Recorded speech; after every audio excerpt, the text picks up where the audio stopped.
আসসালামু আলাইকুম রহমতুল্লাহ। কে অবস্থা, সবাই কেমন আছেন?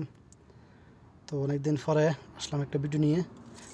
আসলে অনেক সুন্দর একটা পরিবেশে একটা জায়গায় আসছি, দেখে মনে হচ্ছে বাংলাদেশের একটা অংশ, ছোট্ট একটা অংশ। আসলে এই কদিন তাইফে প্রচুর বৃষ্টি হয়েছে, তো এই বৃষ্টির কারণে দেখেন অনেক সুন্দর একটা পরিবেশ। মরা গাছগুলো আবার তাদের প্রাণ ফিরে পেতেছে। তো যাই হোক, আমি আজকে 2 দিন অসুস্থ। তো একটা সৌদি কাস্টমার ফোন দিয়েছিল আমার যে আসার জন্য। সে আসলে অসুস্থতার কারণে তাকে প্রথমে না করছিলাম, পরে চিন্তা করে দেখলাম যে না যাই। পরে যে কথা সেই কাজ, চলে আসলাম সৌদির বাড়িতে।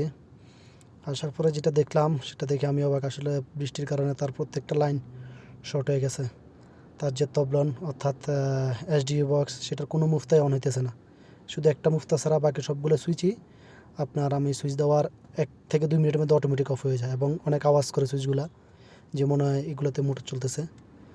তো দেখলাম, চেক করলাম প্রথমে দাঁড়িয়ে দাঁড়িয়ে একটা একটা করে। আসলে যে সুইচটা অন করি সেটাই অফ হয়ে যায়।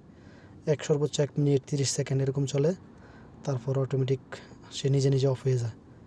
তার মাঝে 2টা সুইচ শুধু চলতেছে। একটা হচ্ছে তার উপরে, আমার ডান পাশে একটা রুম আছে, একটা রুম সেটার, আর একটা নিচে কিছু কয়েকটা লাইট আছে একসাথে, এগুলো চলতেছে। বাকি সবগুলো লাইনই শর্ট।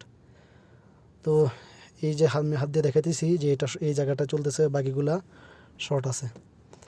পরে কি আর করার, সৌদির সাথে কথা বললাম যে দেখ কি এই সমস্যা, এগুলা সবগুলা লাইন খুলতে হইব, খুলে একটা একটা করে চেক করতে হইব। তো এই যে দেখেন, এটা হচ্ছে সে জায়গাটা।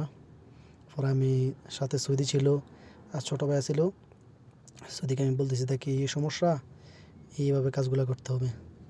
পরে দেখেন এই একটা লাইট, এইখানে কয়টা লাইট চলতেছে আর যত লাইট আছে সবগুলোই শর্ট হয়ে গেছে।